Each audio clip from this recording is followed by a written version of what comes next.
knew that if we pitched it well and we played defense and we were able to scratch across a few runs, we'd be okay, and we did a nice job of that this weekend. And you scratched those runs across extremely early. Could you tell that with your players coming off the bench and taking the field for the first and second innings that the confidence level was that much higher because they weren't in a scoreless game, which probably could have been expected at least in one of those two final games? Yes, and that was big for our kids. They always want to score first. That puts a lot of pressure. It takes a lot of pressure off of our pitcher there.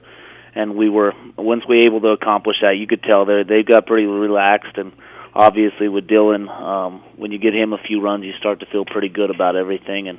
And those other boys that threw on Saturday in the championship game is the same thing. Once they got those runs, they were able to roll a little bit, take a few more chances up there, and it worked out well.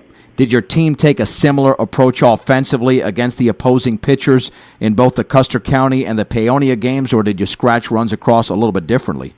Well, yeah, I think, with the Custer kid, we saw a lot more curveballs, and we don't hit the curveball very well, but we were able to get a few here and there, and it was basically the same way both games. And the Cannell kid from Paonia is a good thrower, and we were able to get him early, and we had some other opportunities in both games where we just weren't able to push guys across, which made it a little tighter than we'd like it to be, but it was enough, and we'll take that.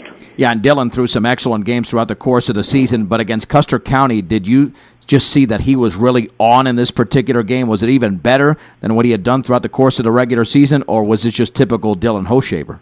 It was typical Dylan in the playoffs this year for us. I mean, the first few innings, a few guys had gotten on, and then after the second inning, he'd faced the minimum for the next four before the seventh, before they got a few guys on the seventh. He was pretty efficient. I think he threw 75 pitches over the course of 7 innings, and going into that seventh, he had 55 pitches thrown. So he was very efficient, so we're very happy with his performance. And on Saturday, obviously, came in and did a very good job for us as well. Right, and he closed it out in the championship game. What about Michael Curbs, who threw 5 very effective innings? Was it more about his pitching, or was your defense just as solid as your pitcher in that championship game against Paonia? Michael gave him fits up there throwing. Michael did a great job. I think probably his best pitching performance of the year.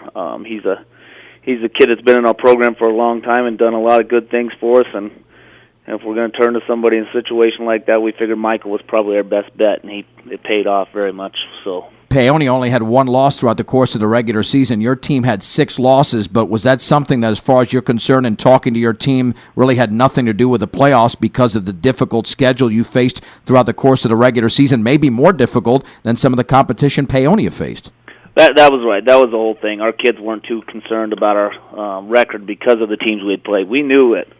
When you run into the Sedgwick counties and the Holyoaks and the Wiggins and the Akron, you're playing a pretty dang good schedule, and especially this year, those teams were very good. So we weren't too concerned about that. We thought we probably had an edge as far as our schedule's concerned, that we had played better teams, so we knew where we were at.